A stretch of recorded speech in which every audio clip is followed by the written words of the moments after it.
À 64 ans, Florent Pagny explose enfin le silence et accuse Johnny lui-même d'avoir déclenché le chaos. Johnny n'est pas blanc-bleu dans tout ça, lâche-t-il, et soudain 3 vérités interdites remontent à la surface. L'héritage empoisonné, la statue jugée catastrophique, et ce geste qu'il n'a jamais pu faire devant le cercueil de son ami. Reste une question brûlante. Si Florent parle aujourd'hui, c'est parce que l'heure de la vérité a sonné, ou parce que quelqu'un ne voulait plus qu'elle soit cachée. Certains liens naissent sur scène, d'autres dans le chaos, mais rares sont ceux qui survivent à la vérité. Alors comment un chanteur rebelle et une légende indomptable ont-ils forgé une complicité que personne n'a jamais vraiment comprise? Et qu'est-ce que Florent Pagny a vu, dans l'ombre de Johnny, que le public ignore encore? Tout commence dans les années 90, à une époque où la scène française est dominée par des personnalités démesurées, des égos brûlants et des voix capables de remplir des stades entiers. Florent Pagny est alors un artiste qui refuse les codes, un homme de principe, un tempérament entier. Johnny, lui, est déjà un monument. Et pourtant, contre toute attente, les deux hommes se reconnaissent immédiatement. Pas dans les mots, mais dans cette manière commune d'habiter une scène, d'affronter la lumière sans tricher, de vivre la musique comme une nécessité. Leur premier grand choc artistique survient au Stade de France en 1998. Ce soir-là, devant des dizaines de milliers de spectateurs, Florent rejoint Johnny pour chanter le pénitencier. Ce n'est pas un duo. C'est un duel de voix, un affrontement respectueux entre deux barytons qui se redécouvrent à chaque note. Johnny observe Florent. Florent répond à Johnny. Une tension électrique circule entre eux, mais c'est une tension noble, faite d'admiration et de confiance. Dans le public, personne n'a de doute. Quelque chose vient de se sceller. Quelques années plus tard, au Parc des Princes, une autre page de leur histoire s'écrit. Cette fois-ci, Florent arrive en retard. Et pas un petit retard. Il tourne dans les couloirs du stade, se perd, s'agace, demande au chauffeur s'il connaît vraiment le chemin. Sur scène, l'introduction de Pense à moi commence déjà. Johnny attend au micro, parfaitement calme, comme si rien ne pouvait l'atteindre. Florent finit par débouler en catastrophe, essoufflé, le cœur battant trop vite. Et pourtant, dans l'instant où il pose la main sur le micro, tout se répare. Le duo se déroule avec une fluidité presque irréelle, comme si leur complicité savait absorber le chaos. Cette anecdote, Florent l'a souvent racontée avec un mélange d'humour et de respect. Elle résume à elle seule leur dynamique. Johnny, maître du temps, du rythme, du public. Florent, instinctif, entier, parfois débordé mais toujours authentique. L'un avance comme un titan, l'autre comme un funambule, et pourtant ils se rejoignent toujours au milieu de la scène, là où la vérité ne peut pas se cacher. Car c'est cela qui les unit réellement, la vérité. Ni Johnny ni Florent ne savent mentir au public. Ni l'un ni l'autre ne supportent les faux-semblants.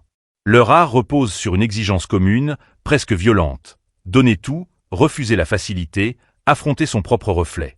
Ils se respectent pour cela. Ils s'admirent pour cela. Ils se reconnaissent comme deux fragments d'une même énergie rebelle. Et cette relation n'a rien d'une amitié mondaine. Florent n'est pas un invité de passage dans l'univers de Johnny. Il n'est pas un collègue. Il est un témoin, un compagnon de route, un artiste qui a vu Johnny sans maquillage, sans lumière, sans décor. Il a vu l'homme, ses grandeurs, ses failles, ses contradictions. Il a vu ce que les autres ne voyaient pas. Et c'est précisément pour cette raison que ses paroles, aujourd'hui, ont un poids différent. Lorsque Florent parle de Johnny, il n'invente rien. Il révèle ce qu'il a vécu. Il lève le voile sur une figure à la fois mythique et profondément humaine. Il raconte la lumière et l'ombre, le génie et les blessures, la légende et la solitude. Parce qu'il était là. Parce qu'il faisait partie du cercle minuscule de ceux qui ont réellement approché l'âme du rocker. Et c'est pourquoi, lorsque Florent brise le silence, ce n'est jamais un geste anodin. C'est la parole d'un homme qui a connu la vérité de l'intérieur. Un homme qui sait ce que la gloire montre et ce qu'elle cache. Un homme qui a vu Johnny Hallyday au plus près, assez près pour comprendre que même les mythes portent leurs fissures. Et assez près pour les raconter sans les trahir. Certains secrets éclatent tard, mais quand ils explosent, ils redessinent toute une histoire. Pourquoi Florent Pagny a-t-il osé dire ce que personne n'avait jamais admis sur Johnny Hallyday? Et qu'est-ce que cette vérité interdite pourrait changer dans la compréhension du plus grand conflit familial du rock français? Lorsque Florent s'assoit en studio pour l'émission On refait la télé, en octobre 2019, rien ne laisse présager le séisme qui va suivre. L'entretien démarre doucement, presque banalement, avec des questions sur la musique, les projets, la scène française. Florent répond avec son calme habituel, une sincérité maîtrisée. Mais dès que le sujet du testament de Johnny et de la fracture entre Laetitia, David et Laura est posé, quelque chose change dans son regard. Il aurait pu détourner la question, se réfugier derrière la prudence, évoquer une affaire privée. Beaucoup l'auraient fait. Lui, non. Il inspire légèrement, puis lâche une phrase qui va pulvériser des années de discours sacralisant l'idole. Johnny n'est pas blanc-bleu dans tout ça. Dans le studio, un silence court, lourd, presque irréel, précède la suite. Florent répète calmement, comme s'il voulait assurer qu'aucun mot ne lui a échappé. Johnny a sa part de responsabilité dans cette guerre. Une phrase simple, mais d'une portée gigantesque. Pour la première fois, un proche brise l'image du père trahi par son entourage, de la victime de manipulations extérieures. Florent renverse la narration. Et ce renversement va déchaîner un ouragan. Il poursuit, sans hausser la voix, presque comme s'il décrivait une évidence que personne n'avait jamais voulu accepter. Johnny aimait provoquer, dit-il. Il aimait créer des situations où les tensions s'entrechoquaient. Cela pouvait l'amuser, aussi étrange que cela paraisse. Florent ne parle pas d'un jeu cruel. Il parle de ce trait de caractère que beaucoup ont constaté sans jamais oser le verbaliser. Johnny contrôlait le chaos comme il contrôlait la scène. Il savait qu'une friction pouvait maintenir l'attention, réveiller les émotions, rappeler à chacun que rien n'était jamais simple. Et peut-être, pense Florent, qu'une partie du conflit familial actuel plonge ses racines dans cette manière d'être. Cette analyse frappe d'autant plus fort qu'elle vient d'un homme qui a vu Johnny travailler, répéter, décider. Sur scène, Johnny réglait tout. La lumière, le rythme, l'énergie, la respiration même de son public. Il avait une forme de pouvoir instinctif, animal, une capacité à transformer n'importe quelle atmosphère en expérience brûlante. Et dans la vie, selon Florent, cette même impulsion pouvait surgir. Une forme de besoin de tester les limites, de laisser planer des ambiguïtés, de jouer avec les tensions comme un artiste joue avec le silence entre deux notes. Dire cela, en France, revient à toucher à un monument. Les réactions ne tardent pas. Les fans hurlent au blasphème.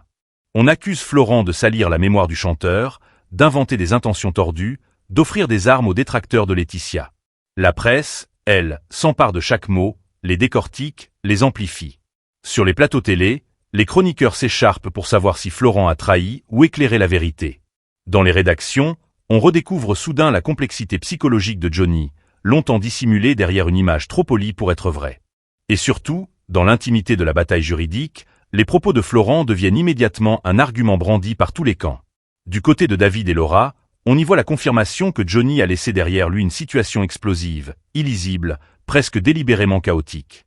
Du côté de Laetitia, on souligne que même les proches reconnaissent que Johnny était un homme de contradiction, capable de décisions imprévisibles, et que l'accuser elle seule serait une simplification injuste. Les mots de Florent se transforment en projectiles, chacun les utilise pour renforcer sa version de l'histoire. Pourtant, dans la bouche de Florent, il n'y a ni accusation unilatérale ni défense déguisée. Il ne cherche pas à pointer un coupable, mais à rééquilibrer un récit devenu trop caricatural. Johnny n'était pas uniquement la victime d'une manipulation, affirme-t-il. Il était un homme complexe, parfois joueur, parfois imprudent, parfois volontairement provocateur. Et cette complexité, qui faisait sa grandeur d'artiste, pouvait aussi créer des déchirures dans sa vie personnelle. Ce qui frappe dans ses déclarations, c'est leur audace. Aucun ami proche de Johnny n'avait, jusque-là, osé déplacer la lumière de cette manière. La pression émotionnelle, l'admiration collective, la peur du scandale avaient maintenu une version figée des événements. Florent, lui, balaie les précautions. Il parle comme un homme qui n'a plus rien à perdre, comme quelqu'un qui estime que la vérité, même inconfortable, est parfois la seule manière de comprendre et de guérir. Et cette vérité est lourde. Elle dit que la guerre de l'héritage n'est pas seulement un affrontement entre Laetitia et les enfants de Johnny. Elle dit qu'une faille venait de plus loin, de plus profond. De la personnalité même du rocker, de cette manière de vivre intensément, d'aimer intensément, de décider intensément. Une vie menée à l'excès, jusque dans les relations les plus sensibles. En révélant cela, Florent ne cherche pas à détruire la légende. Il cherche à rappeler qu'une légende reste un être humain, avec ses forces, ses contradictions et ses zones d'ombre. Il dit ce que beaucoup savaient mais taisaient, par respect ou par peur. Il dit ce que seul un témoin vrai peut dire. Et c'est cette parole-là, franche, risquée, profondément humaine, qui ouvre une brèche dans la façade impeccable du mythe Hallyday. Une brèche qui dérange, mais qui, pour la première fois, laisse apparaître une vérité que personne n'osait formuler. Il suffit parfois d'une seule œuvre pour réduire une légende à un simple symbole. Alors que reste-t-il de Johnny lorsqu'une statue trahit son âme? Et pourquoi Florent Pagny a-t-il été incapable de garder le silence devant ce qu'il considérait comme une erreur monumentale?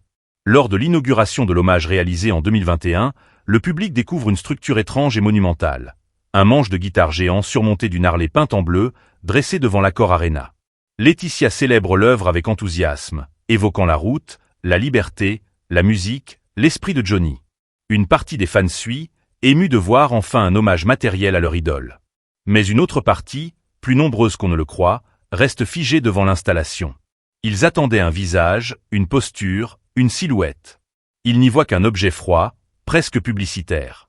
Quelques jours plus tard, Florent Pagny est invité dans l'émission de Bernard Montiel sur RFM. L'animateur, ami de longue date, connaît son franc-parler mais aussi son sens de la nuance. Il lui demande avec prudence ce qu'il pense de la statue. Florent hésite, soupire légèrement, comme quelqu'un qui tente vraiment de ne pas créer un séisme inutile. Il lâche d'abord un bref pas de commentaire. Montiel sourit, relance, convaincu qu'il n'a pas encore entendu la vérité. Et cette vérité finit par sortir, brute, imparable, presque trop simple pour ne pas blesser. J'ai l'impression d'avoir une concession tarlée devant Bercy. La phrase tombe comme un coup près. Aucun détour, aucune poésie, aucune diplomatie. Une comparaison sèche qui, en quelques mots, résume ce que beaucoup ressentaient mais n'osaient formuler. Pour Florent, cette œuvre n'a rien d'un hommage. Elle évoque une boutique, un garage, un espace commercial. Tout ce que Johnny n'était pas. Florent développe alors sa pensée avec une précision qui révèle non pas un jugement impulsif, mais une vision artistique profonde. Pour moi, Johnny, c'était une silhouette, dit-il. Une présence, une attitude. Le rock, pour lui, ce n'était pas la moto en elle-même, ni la guitare comme objet. C'était la manière dont il entrait sur scène, les jambes légèrement écartées, le micro dans la main, le corps tendu vers le public. Une image vivante, un instinct, une énergie. Réduire tout cela à deux objets posés l'un sur l'autre revient, selon Florent, à effacer le cœur même de ce que Johnny incarnait. Cette critique n'est pas gratuite.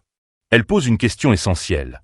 Un monument doit-il représenter ce qu'un artiste possédait ou ce qu'il était? Florent affirme que Johnny n'était pas un assemblage d'accessoires. Il était un mouvement, une aura, un geste. La moto et la guitare étaient des extensions, pas l'essence.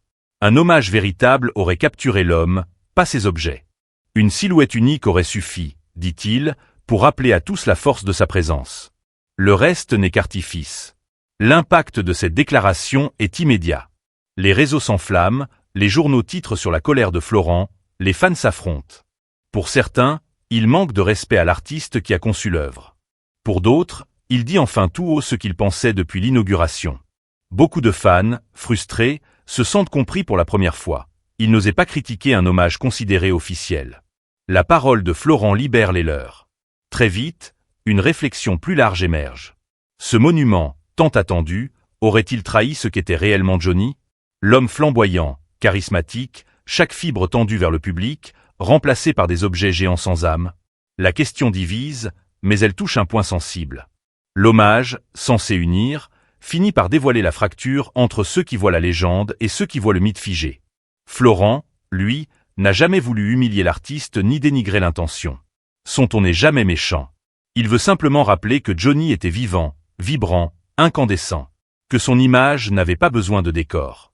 Que sa présence, même sculptée en simple silhouette, aurait suffi à saisir l'essentiel. Et que le réduire à une Harley et un manche de guitare, c'est, quelque part, oublier l'homme derrière les symboles. La phrase de Florent devient alors plus qu'une critique. Elle devient le cri d'un homme qui refuse qu'on transforme un ami en logo.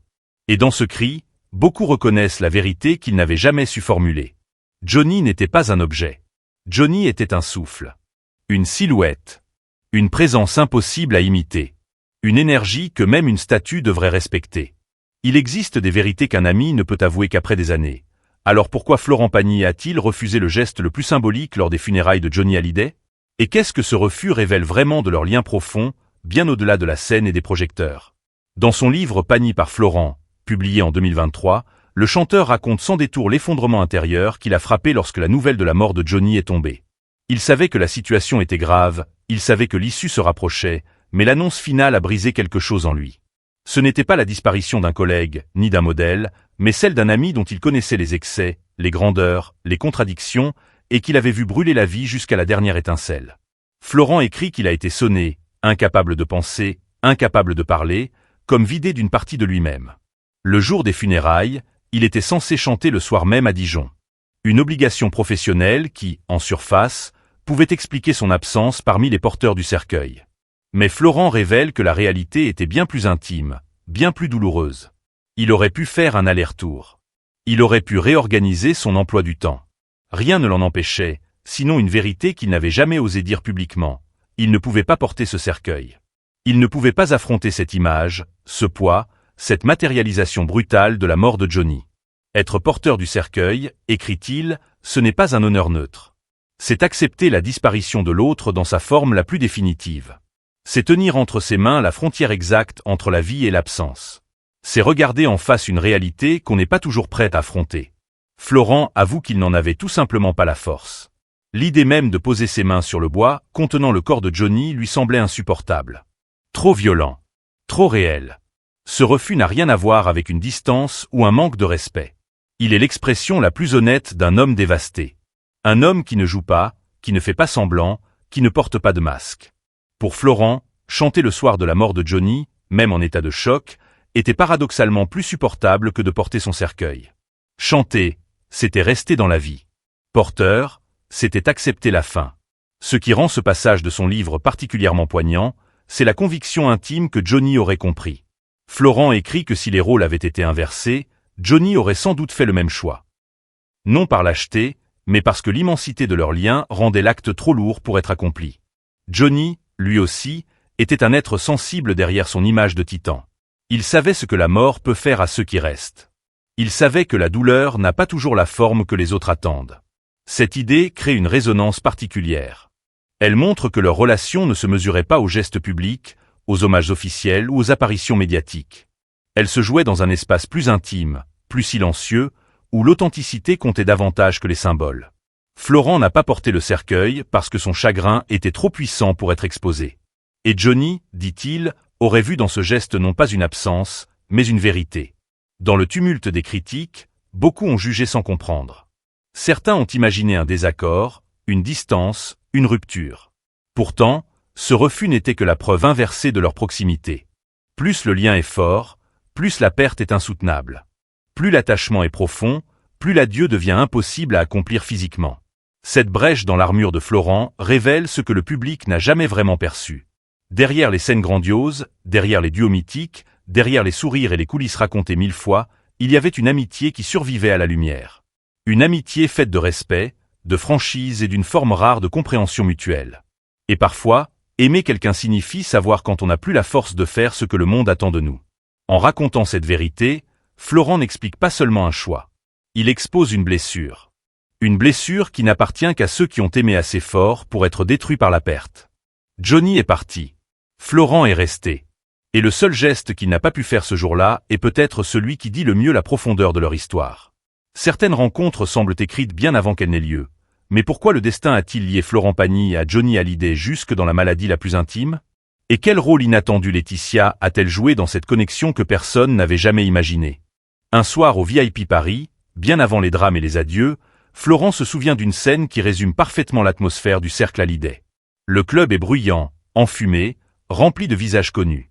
Johnny arrive avec cette aura capable de faire taire une pièce entière. Laetitia s'installe près de Florent, calme et souriante, habituée à gérer les courants invisibles d'une soirée mondaine. Face à eux, Philippe Stark parle sans s'arrêter, enchaîne des réflexions interminables sur l'amour, la vie, la création. Personne n'ose l'interrompre, l'ennui s'installe, la tension monte subtilement. Johnny observe la scène avec ce regard lucide et légèrement amusé qu'on lui connaissait. Puis il se penche vers Laetitia et lui murmure d'une voix douce mais ferme qu'elle devrait aller parler au monsieur, parce qu'il semble avoir des problèmes. La formule est désarmante, presque malicieuse. Laetitia comprend immédiatement. Elle prend le relais, apaise la conversation, redonne de la légèreté au moment. Florent, témoin direct, garde de cette soirée un souvenir précis. Laetitia savait gérer les situations délicates, non pas par calcul, mais par instinct social, par douceur, par sens du timing. C'est ce soir-là qu'il comprend qu'elle n'est ni une intruse ni une figure décorative, mais un pilier discret de l'univers de Johnny. Cette capacité à harmoniser les gens autour d'elle, Florent ne l'oubliera pas, même lorsque les tempêtes médiatiques tenteront plus tard de la réduire à des caricatures. Ce souvenir existe pour lui comme une preuve silencieuse que les relations humaines sont toujours plus nuancées que les récits fabriqués par les journaux. Des années plus tard, une autre forme de lien va se dessiner, beaucoup plus sombre, beaucoup plus intime, presque trop lourd pour être nommé. Lorsque Florent apprend qu'il est atteint d'un cancer du poumon, il se retrouve projeté dans une réalité qu'il n'aurait jamais imaginé partager avec Johnny. La maladie frappe avec la brutalité d'un coup près. Les examens se succèdent, les scénarios sont énoncés, et le professeur David Kayat finit par lui annoncer la vérité. La tumeur est inopérable. La phrase tombe comme une pierre dans un puits. C'est le même médecin, le même spécialiste reconnu dans toute la France, qui avait accompagné Johnny jusqu'à ses derniers instants. Pour Florent, cette coïncidence n'en est pas une. Il y voit une forme de lien invisible. Une continuité étrange entre son histoire et celle de Johnny. Comme si un fil, discret mais indestructible, unissait leur destin même après la mort du rocker. Le professeur Kayat n'avait pas pu sauver Johnny. Mais cette fois, il parvient à sauver Florent. Les protocoles, la chimiothérapie, l'endurance, tout cela devient non seulement une bataille personnelle, mais aussi une manière de poursuivre quelque chose qui n'a pas pu être achevé auparavant. Florent écrit qu'il a senti la présence de Johnny à travers cette épreuve, comme une ombre fraternelle posée sur son épaule. Pas une ombre qui effraie, mais une ombre qui accompagne. Comme si la survie de l'un réparait un fragment de ce que l'autre n'avait pas pu traverser. Cette idée, Florent ne la formule pas comme une certitude mystique, mais comme une sensation intime, profonde, impossible à ignorer. Une partie de lui, dit-il, portera toujours une trace de Johnny, une influence, une mémoire, une lumière et une obscurité mêlées. Ce lien médical devient alors un symbole puissant. Johnny et Florent ont partagé la scène, la musique, le public, les excès, la camaraderie. Mais ils ont aussi partagé le même combat silencieux contre une maladie qui ne respecte ni la gloire ni la force. Johnny n'a pas survécu. Florent, lui, revient. Et dans ce retour, il y a quelque chose d'infiniment humain. Une gratitude envers la vie, mais aussi une mélancolie envers celui qui n'a pas pu franchir la frontière avec lui. Lorsque Florent parle de cette période, il ne cherche pas les faits, ni la compassion. Il raconte la vérité d'un homme qui a vu la mort de près, tout comme son ami l'avait vu. Et cette vérité crée un pont invisible entre eux. Un pont fait de souvenirs, de douleurs, de respect et d'une fidélité qui ne dépend ni des années ni des polémiques. Dans cette connexion étrange entre Laetitia, le professeur Kayat, la maladie et la rémission, on comprend que l'histoire entre Johnny et Florent n'a jamais été une simple amitié de scène. C'était une fraternité. Une fraternité qui continue de vivre, même lorsque l'un des deux n'est plus là pour la raconter. La vérité la plus dérangeante n'est jamais celle qui accuse, mais celle qui partage les fautes. Alors pourquoi Florent Pagny est-il le seul à oser dire que tout le monde a contribué au chaos? Et que change cette vision dans l'héritage émotionnel laissé par Johnny Hallyday? Pour Florent, les choses sont claires. Johnny a sa part de responsabilité, parce qu'il aimait parfois provoquer, brouiller les lignes, laisser derrière lui des zones d'ombre que d'autres auraient à gérer. Laetitia a aussi sa part, parce que son rôle auprès de Johnny, son influence affective et son poids dans les décisions ont contribué, volontairement ou non, à créer un terrain explosif. David et Laura, eux, ont été les victimes collatérales, les enfants pris dans une bataille qui les dépassait, condamnés à se défendre publiquement alors qu'ils ne demandaient qu'une forme de reconnaissance. Cette vision n'a rien d'un jugement brutal. C'est une mise au point. Une manière de rappeler que la vérité ne se trouve jamais d'un seul côté. Dans cette histoire, personne n'est tout blanc, personne n'est tout noir. Personne n'est entièrement coupable, personne n'est totalement innocent. Florent refuse d'entrer dans le jeu des clans, des alliances, des fidélités aveugles. Il n'est ni pour Laetitia, ni pour David, ni pour Laura. Il est pour la vérité telle qu'il l'a vécue, telle qu'il l'a vue, telle qu'il l'a ressentie. Ce qu'il souhaite aujourd'hui n'a rien de spectaculaire. Il veut la paix. Il veut que la famille Hallyday cesse de s'entre-déchirer à coups de communiqués, d'avocats, de rancœurs accumulées. Il veut que l'héritage de Johnny soit ce qu'il aurait toujours dû être. Une œuvre, une énergie, une voix qui a marqué la France entière. Pas une suite infinie de conflits juridiques qui déforment sa mémoire. Pour Florent, la musique doit reprendre le dessus. L'homme qui a soulevé des stades, qui a rassemblé des générations, qui a incarné une intensité unique, mérite d'être rappelé pour cela. Pas pour les querelles laissées derrière lui. Pas pour les rancœurs que la mort a figées au lieu de les résoudre. Et pendant que ces débats continuent d'agiter la France, Florent, lui, vit loin du tumulte. En Patagonie, entouré de silence, d'air pur, de paysages immenses, il reconstruit sa vie après avoir vaincu un cancer qui aurait pu l'emporter. Cette victoire personnelle, fragile et puissante, lui donne un recul que peu peuvent se permettre. Il regarde l'histoire avec une distance que seul un survivant peut connaître. Dans cette retraite volontaire, il continue pourtant à porter une promesse. Celle de parler pour que la mémoire de Johnny reste humaine. Pas mythifiée, pas déformée, pas figée dans la pierre. Humaine. Avec ses grandeurs et ses failles, ses gestes magnifiques et ses maladresses, sa force et sa fragilité. Car au fond, c'est tout ce que Florent a toujours voulu. Que Johnny soit regardé non comme un dieu intouchable, mais comme un homme qui a vécu trop fort, trop vite, trop brillamment. Et qui, malgré tout, a laissé derrière lui des traces que seuls ceux qui l'ont vraiment aimé peuvent raconter sans déformer.